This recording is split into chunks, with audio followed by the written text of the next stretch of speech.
Det, der godt kan være svært i alt det her, det er jo ikke bare at lave mad.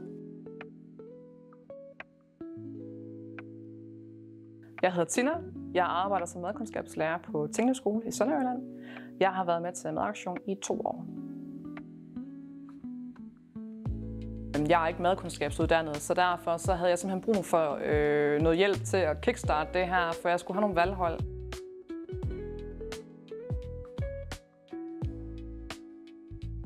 Der er en super fin vekselvirkning mellem, nu taler vi teori, nu nørder vi i det her, kontra nu er vi ude i køkkenet og skal være i gang. Og jeg kan huske den allerførste gang, der begyndte vi pludselig at tale om monosakkarider og polysakkarider, og jeg sad og tænkte som uddannet madkundskabslærer.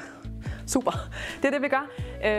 Og jeg fattede ingenting, men alligevel så blev det bare mega godt, fordi så hævde Connie lige en masse ting ned fra hylden, og nu skal vi lave modeller, nu skal vi lave tegninger, nu skal vi alt muligt. Og nu kan jeg stå og forklare mine elever, hvad monosakkarider er og polysakkarider, uden overhovedet at åbne en tekstbog, bare ud fra, hvad vi sådan lige havde der.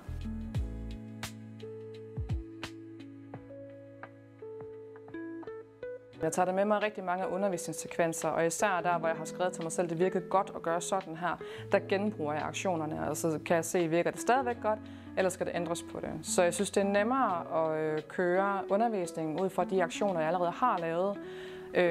Fordi der ved jeg også, hvad jeg selv kan forvente. Lidt ligesom børnene kan have svært ved at forstå, hvad det egentlig er, de skal, så kan jeg også godt have svært ved nogle gange at gennemskue min undervisning for at se, hvad gik godt og hvad gik ikke godt. Og der er det mega fedt lige at gå tilbage med en lille bog og sige, hvad var det, jeg gjorde i denne her aktion? Okay, kan jeg prøve det igen?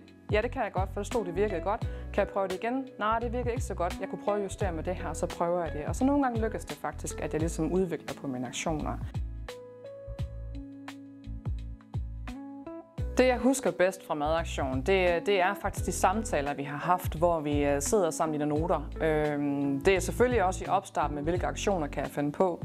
Men det er i særdeleshed det her med efterarbejdet, hvor vi sidder og snakker og overvejer og tolker videre på, hvad kunne jeg så have gjort. Det kan godt være det, fordi jeg selv, at jeg i særdeleshed synes, at det var noget, jeg tager med mig. Det er ikke sikkert, at andre vil mene det samme, men jeg synes, det var det, jeg husker allerbedst. Eller noget af det, jeg nok husker allerbedst, det er nok alt det her sjov ballade, vi har haft. Fordi vi griner rigtig, rigtig meget, når vi er afsted, og det er vigtigt for mig, også i undervisningen, at vi kan grine sammen.